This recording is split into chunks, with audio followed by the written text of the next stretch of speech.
This podcast could potentially have adult language, adult themes, definitely drinking, and possibly the possibility of sexual content. Listener discretion is advised.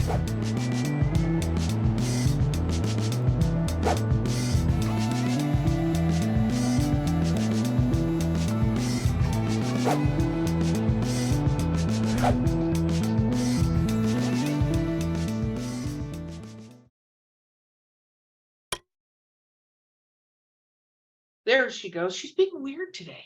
Okay, my AI overlord, you're wonderful, but you're being weird. We love you. We love you. Nobody else can hear that. People are listening going, what the hell are they talking about? Well, you know. So this is Drinking with Authors, the Literary Briefs edition.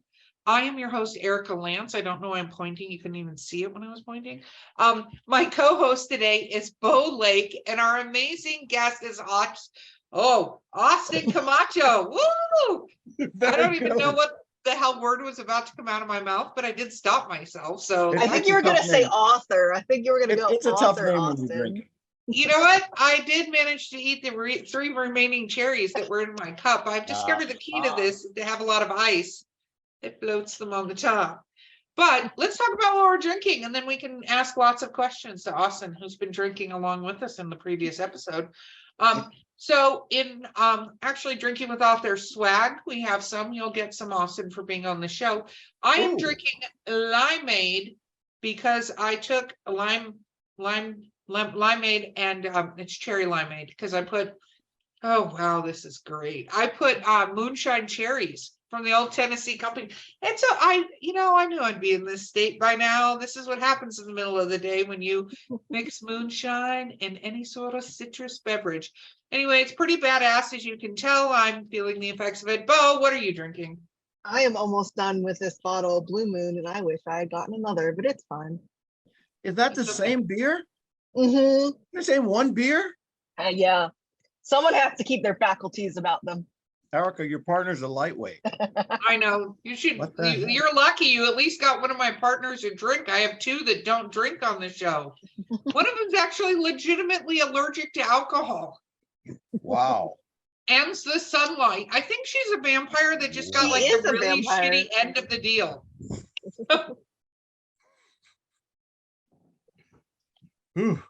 It's true. And then ironically, the other person who co-hosts that has epilepsy, can't drink most of the time because of that, is allergic to garlic and onion. Like combined, they're like the worst vampire tropes ever in the entire universe. So we should make them co-hosts and have it be non-drinking with authors, because they can't. Sober with authors. Sober with authors, because we have boring, weird medical conditions. Austin, what are you drinking? That'd be a good idea, but it's too long a title. And I still have the very last bits of this apple pie that my friend Clayton in Ohio makes himself with Everclear and whatever else goes in it. And it's sweet and it's really, really good. I think I'd like it. I think I'd like it. Okay, so this is rapid fire questions. We're doing so well so far with the start of this show. So the first question is, what is your favorite book of all time? My favorite book of all time. Wow. Lady in the Lake by Raymond Chandler. Why is that? He is his prose is like poetry. Best writer ever. He's who I want to grow up to be. Okay. What about your least favorite book of all time? I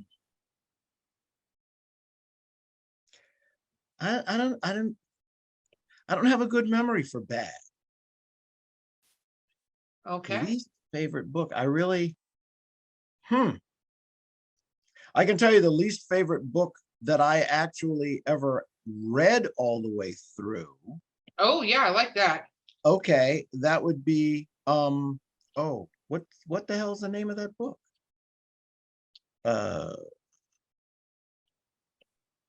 got the deer flag. And they made us read it in high school. And now that I've started down this trail, I can't remember the name of the book. So, like I said, I have a Catcher in the bad memory. Rye? No. It was They had something a they made deer us on read in high school. But I don't remember. So, like lots of Okay. things they made us read in high school. I don't remember. Who is your favorite author? Golly, one? Yes, one. The Gee, top. That's just mean. my favorite all-time author is probably Raymond Chandler. Favorite living author, Dennis Lehane. Okay. But and if Raymond Chandler was still, boy, he wouldn't be able to write today. Nobody would read his stuff today. The sentences are too long, the chapters are too long, the characters are too complex. He'd never sell. I mean, to be fair, one of my favorite authors is Cormac McCarthy, and he also does the too long sentences. Okay. So it might still sell. It might. What is your least favorite genre? Is humor a genre? I would say so. Okay. Yeah, I don't enjoy I don't enjoy reading humor. Seeing humor, yes. Reading humor, no. Reading genre, I don't know, sci-fi, fantasy, horror, those are all about equal. Suspense. I guess I pretty much like genre writing. I don't like literary writing. I don't enjoy Okay. literary stuff at all. For me to get into a book, the characters have to actually do something. They can't just be all up in their head. You know what I mean? And it's mushy anyway, because a lot of sci-fi is really action adventure, and a lot of horror is crime fiction is one big ball. Yeah. And they kind of mush in. So yeah, I like all of that stuff. Interesting. Okay. What is your favorite book to movie or TV show where you think they did a good job with it? Reacher, without even Oh, thinking. They did an excellent job of moving from the book to the screen. It took several episodes because they got all of the book on the screen. And I think having the author directly involved with the process probably helped a great deal. But yeah, that's an excellent Reacher on TV, the best, which would probably make Reacher in the movies the worst. I was just going to that ask was- you. Tom Cruise is as far from my picture of Reacher as a character, as an author could. Yeah, except maybe aside from maybe Dinkle, the little guy, he's the only Yeah. person that could be farther from my picture of Reacher than Tom Cruise. Got it. Yeah. Okay. If you could be any main character from a book, but you have to live their life, who would you be? Oh, wow. I have to live their life. You have to live their life fully. Huh. You know what? I could stand to be Travis McGee.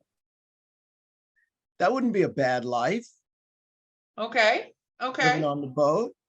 What about I'd your do that. sidekick? Who would be your sidekick? It doesn't have to be from the same book. Who would be my sidekick? Oh, wow.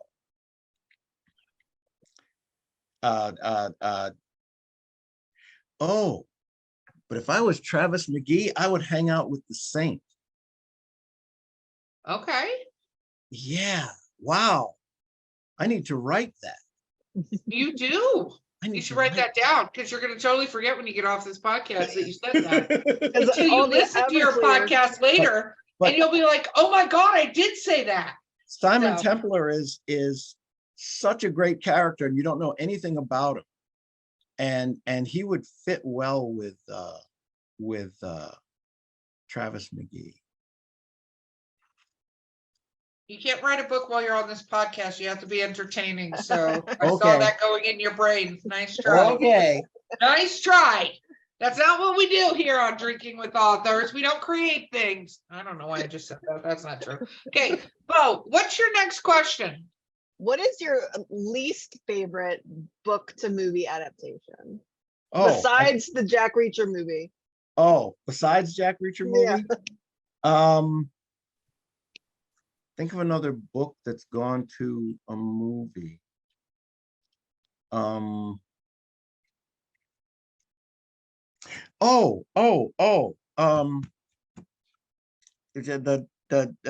was a John Grisham set in the South. Matthew McConaughey played. What the heck's the name of that movie? Oh, I know which one you're talking about. It's about that was a really intense movie. The one where the girl gets raped, right? Yes. And I'm looking it up. It was a very intense movie, but it wasn't the book. A Time to Kill. A Time to Kill. It wasn't an adaptation. It was like they just, took those characters and made up new stuff. True. Makes sense. But anyway. Okay. So you're not a huge fan, but if you could be any mythical kind of creature, what kind would you be? We talked about vampires earlier.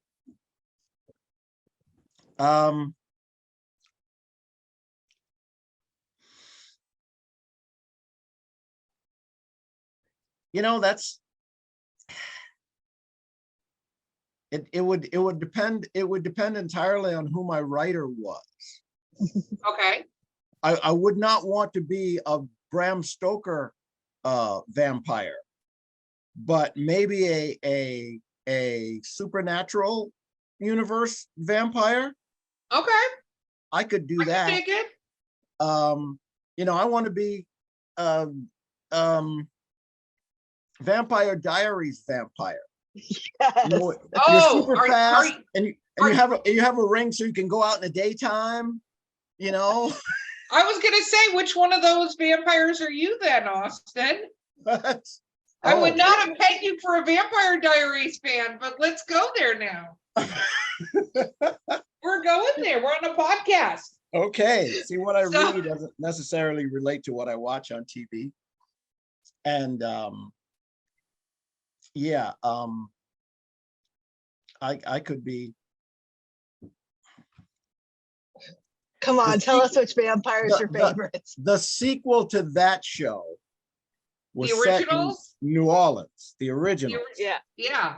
In the originals, there was a black guy. Yes. And he was like, dripping with finesse. I'd be him. Okay. Have you actually seen the new Interview with the Vampire, Louis? I have not. Do I want to? I think you might choose him. I have to give it really good credit because obviously it's not the same as the book exactly, because in the book, they were both white. I mean, that, but there's that. But I have to say, besides Claudia, which I totally get why they cast a teenager, because, but besides her, I have to say, Louis and Lestat are completely brilliant characters. And so the premise of this story is it's taking place 20 or 30 years after the original interview happened. Oh, wow. And okay. The guy who originally interviewed him, of course, is older now. And Louis is going back through and wanting to retell the story because he's in a better frame of mind. And the interviewer is not stoned and young and dumb. So I think you'd like it. I think you'd appreciate him. Okay. And I think they did such a tremendously good job with the casting of that particular show. I will check that out. I will check that out. So there's that. Okay. What is your favorite weird food combination?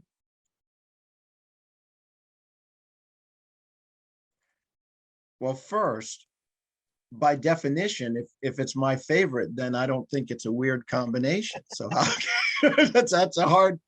Except for people that you know that you've explained this to go, what? Like, that's how you know. Um. Uh. Well, let's see.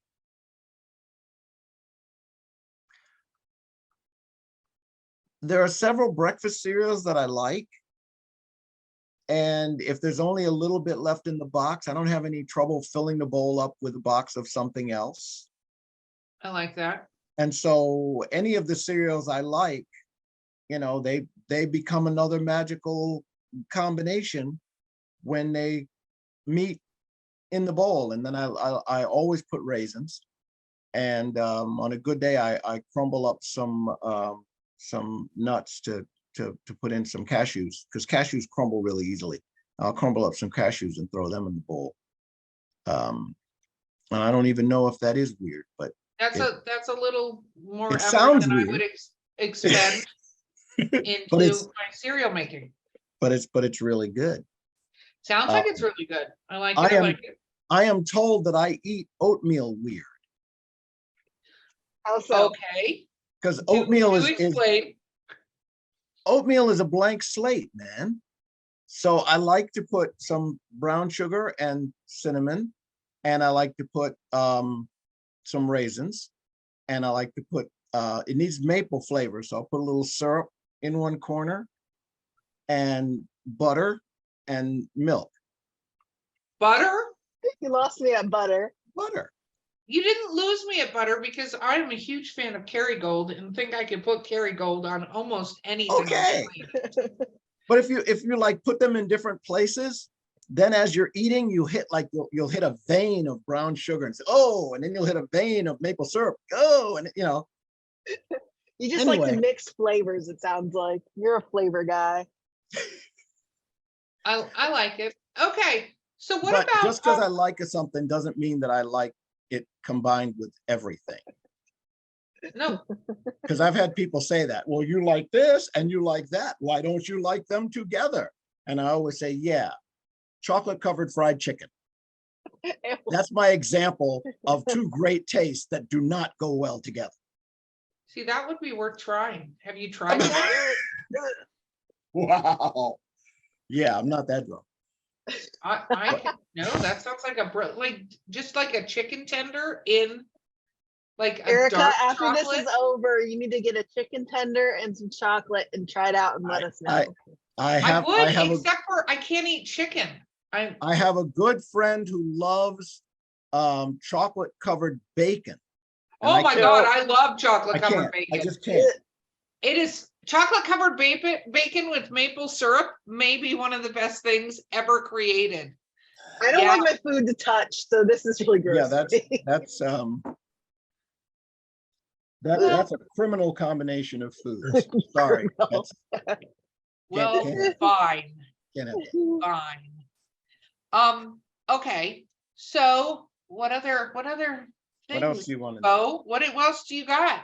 I have another food related question. Oh, I'm getting away from books entirely, but go ahead. yeah. This will kind You're an of author. We don't want to hear anything about writing. No, Moving no. on. Okay. What is your favorite writing snack? Writing snack? Yes. What do you eat while you Oh. write? Besides coffee. Gosh, well, coffee, of course. M&Ms are good. Cashews Ooh. are good. Do I have a favorite? See, that's tough. Crackers with peanut butter on them is when I'm in a slow space, like I'm not zoom-a-doo-ba-doo-doom, crackers with peanut butter are really good. Give you just a couple of seconds to think, and then yeah. That might be my favorite writing snack. Yeah. Nothing out of a bag. You got to put them on a plate. Yeah. Okay. What about your writing environment? Describe that to us. I prefer to be sitting up straight at a desk like I am now. with plenty of, I need a window. I like to be able to reach to the outdoors. And I'm kind of surrounded by other people's books. I don't know why. I think I get some kind of energy. Something comes off of Elmore Leonard and Ross McDonald and Jeff Deaver and all my friends, soaks into my head. But I guess that's all of my requirements. I need space for a notebook because I still make notes, handwritten notes while I'm going along. And I know nobody does that anymore, but I do. Well, I don't, there's a lot of people actually do handwritten notes. You'd be surprised if you Really? listen to, when you start listening to our show, Austin, you know, because I know we're like so we can, But you know, now that now that you know that we're mildly entertaining, you will see that there are many authors that actually still do handwritten stuff. It's actually pretty amazing.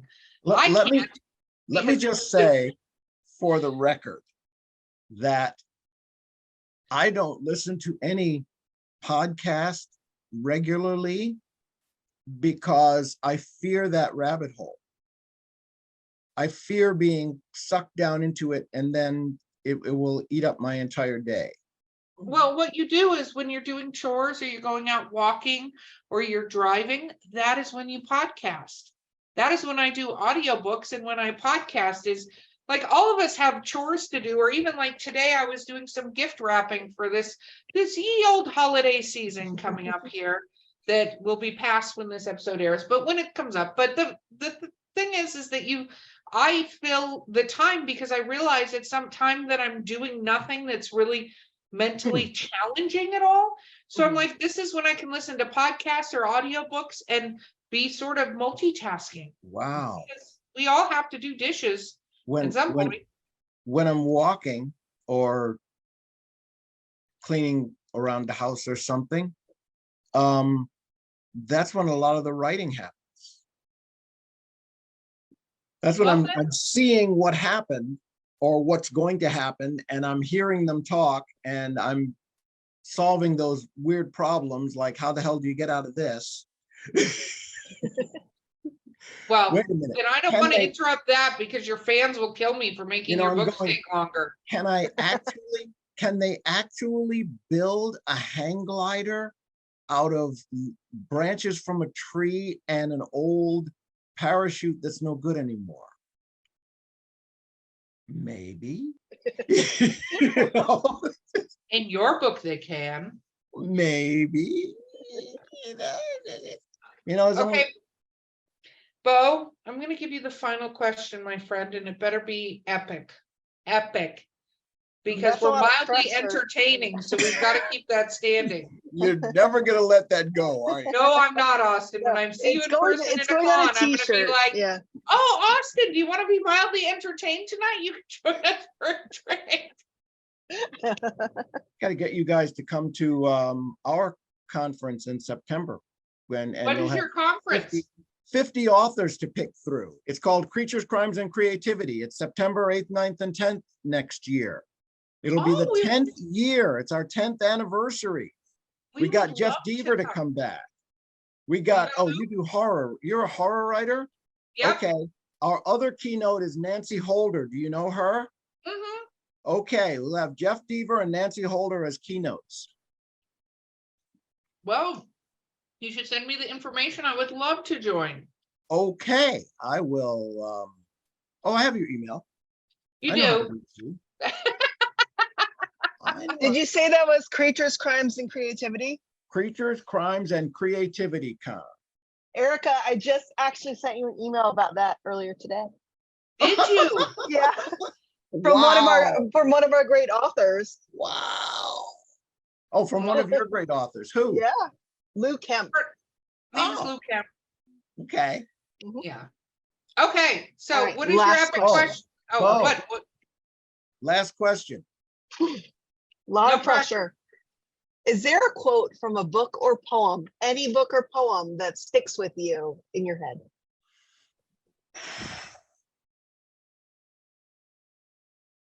Quote from a book or a poem. I have mine. Probably I have not. mine I too. get all my quotes from movies and TV shows. Or that. Oh, okay. Well, all my favorite quotes come from Buckaroo Banzai. Mm. But my favorite is, treat us good, we'll treat you better. Treat us bad, we treat you worse. That's my philosophy of life right there. I like that. See, one of my favorite quotes that's my philosophy of life is, did you ever even watch the show? Which is from Galaxy Quest. Yes. Did you ever even watch it? That's my favorite Star Trek movie ever is I Galaxy love that Quest. movie. Galaxy Quest. Are Galaxy- you watching the Orville? Yes, Yes. I love the Orville. Yeah. We Okay. could talk about that for hours. Love it. Bo, what is your favorite book line? See, my favorite book line is it's always best to start in the beginning, which is That's a good one. Alice in Wonderland is a Cheshire Cat. Mhm. So mine is from a poem by Nemirov, and it is, "Oh, swallows, swallows, poems are not the point. Finding again the world, that is the point." And it's stuck in my head since college. Wow. See, if it's poetry, I could quote Shel Silverstein, which was, if you have to do the dishes, such an awful boring chore. If you have to do the dishes and you drop one on the floor, maybe they won't make you do the dishes anymore. I love By it. the way, that doesn't work. Just that was false advertising as a child. It doesn't You know work. what else doesn't work? And you made me think of Shel Silverstein. And before you started talking, my head was already walking down another road. So I had Sarah Sylvia Cynthia Stout would not take the garbage out.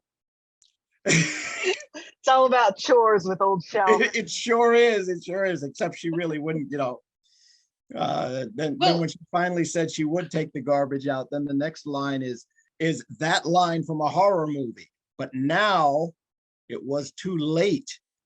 The garbage reached across the state. And she Oh came my to an gosh. awful fate, something which he cannot relate because the hour is too late. But anyway, The things that stick with us. The Yes. things that stick with us. Okay, Austin, one more time for those in the back and those that only listen to the literary briefs. How do people find you? You can find me by going to my website, www.ascamacho.com. Or you can write to me because I'd love to hear from you at ascamacho@hotmail.com. Or you can find me on Facebook by searching my name, or you can go to amazon.com where all my books are in print, in ebook, or even in audio, if that's your thing. I love Or you that. can come to the Creatures, Crimes, and Creativity Conference and meet me in person.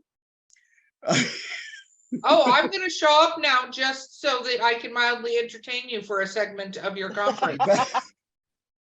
We're gonna And I come will with put you on- T-shirts on too. I That will say put you mildly on at entertaining. least 3 panels. Please do, because I will say, with my shirt on that says hosted drinking with authors, mildly entertaining. Oh. Yeah, this is never gonna die down now, Austin. I'm No. going to change my entire taglines of the Yeah. show so that it includes mildly entertaining. My fear is that she's going to post that as a review on one of my books on Amazon. Yeah, this And they say book 5 was stars, mildly mildly entertaining. that's all I'm gonna say. It's 5 stars, mildly entertaining. At least it's 5 stars. My favorite review on Amazon on one of my books, it says, I haven't read this book, but I was told I should leave a review. That's terrifying. You know, and I Okay, think, who held the gun to your head? exactly. Wow. Yeah. Anyway, well, it has been fabulous having you on the show, my friend. Thank you so much. You've been mildly entertaining as well.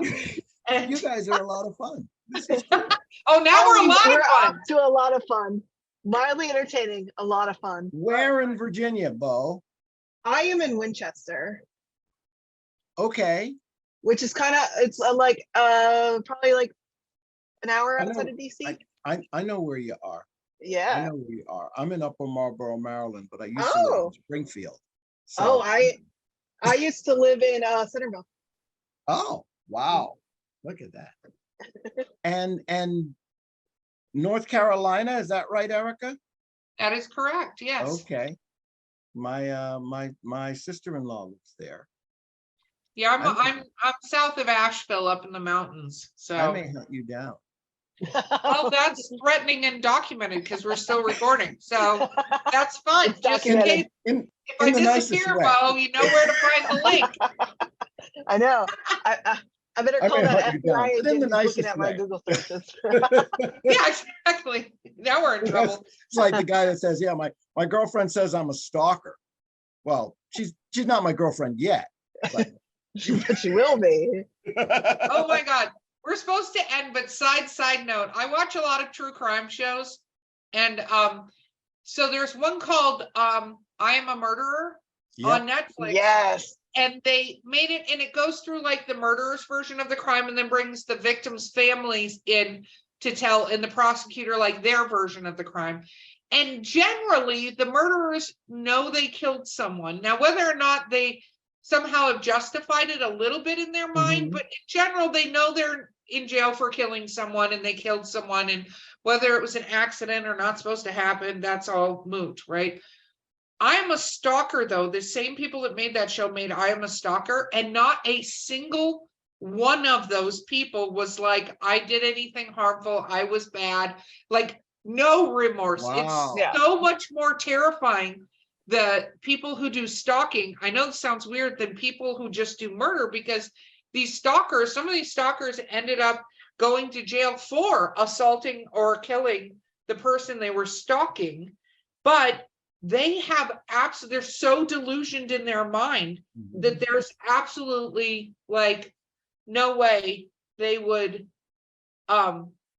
admit to responsibility for their crime, which is even scarier than some of these people who murder people. It's one thing to go, no, I didn't do it. But when like, you're like, well, no, I knew her, but it wasn't stalking because, you know, we're in a relationship. No, you weren't. Like, And in fiction, the bad guy, by and large, pretty much knows he's the bad guy. yeah. But in real life, I think very often I don't think anybody thinks they're the bad guy. They're the star of that story, and all these bad things happen to me. No, that's true. It's the villains are always the heroes of their stories. Yes. And with that, my friends, this has been Drinking with Authors, the literary briefs. I hope you've been mildly entertained with our guest, Austin Camacho. And don't forget to like, subscribe. And if you want to leave us a review letting us know how mildly entertained you were by this episode, we would love it. Also, Austin encourages when you greet him in person, let him know how mildly entertained you are by his I think you misunderstood me. What I actually said was wildly entertaining. No, This was no. wildly entertaining. Oh my Don't goodness. misquote me. I can trump my way out of this. Yes. We're like, edit, delete. That's okay. I'm going to rewrite the ending. We need to rewrite the ending. It didn't go over well with audiences. That's right. And this, guys, has been Literary Briefs. See you next time. Bye. Bye-bye.